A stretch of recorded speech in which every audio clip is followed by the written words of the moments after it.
రాష్ట్ర వ్యాప్తంగా రేపు ఏబీవీపీ ఆధ్వర్యంలో చేపట్టబోయే పాఠశాలల బంద్కు విద్యార్థుల తల్లిదండ్రులు సహకరించాలని, విజయవంతం చేయాలని ఏబీవీపీ సిటీ సెక్రటరీ పృథ్వీతేజ పిలుపునిచ్చారు.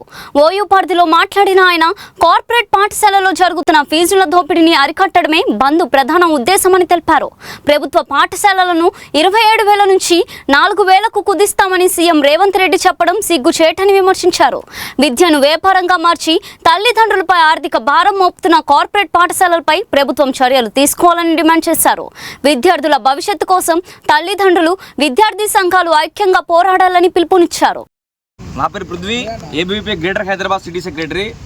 రేపు అనగా జూన్ 23వ తారీఖు ఏబీవీపీ ఆధ్వర్యంలో రాష్ట్ర వ్యాప్తంగా పాఠశాలల బంద్కు పిలుపునివ్వడం జరుగుతుంది. దీనికి తల్లిదండ్రులందరూ సహకరించి బంద్ని విజయవంతం చేయవలసిందిగా కోరుతా ఉన్నాం.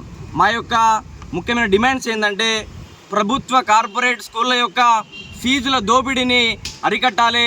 అదేవిధంగా ముఖ్యమంత్రి గారు ఏదైతే రేషనలైజేషన్ పేరు మీద 27,000 స్కూళ్ళని 23,000 స్కూళ్ళకు కుదిస్తామని చెప్పేసి కేవలం 4,000 స్కూళ్ళకు తీసుకొస్తామని చెప్పడము చాలా సిగ్గుచేటు. ఈ వెంటనే ఈ నిర్ణయాన్ని వెనక్కి తీసుకోవాలని చెప్పేసి ఏబీవీపీ డిమాండ్ చేస్తూ ఉంది. అదేవిధంగా ప్రభుత్వ పాఠశాలల్లో మౌలిక వస్తువులు లేక ఈరోజు విద్యార్థులు ప్రభుత్వ పాఠశాలల వైపు చూడాలంటే భయపడాల్సినటువంటి పరిస్థితి ఈరోజు ఈ రాష్ట్రంలో నెలకొంది. వెంటనే ప్రభుత్వ బడులలో మౌలిక వస్తువులు కల్పించాలి. టీచింగ్ మరియు నాన్ టీచింగ్ ఖాళీలని భర్తీ చేయాలి.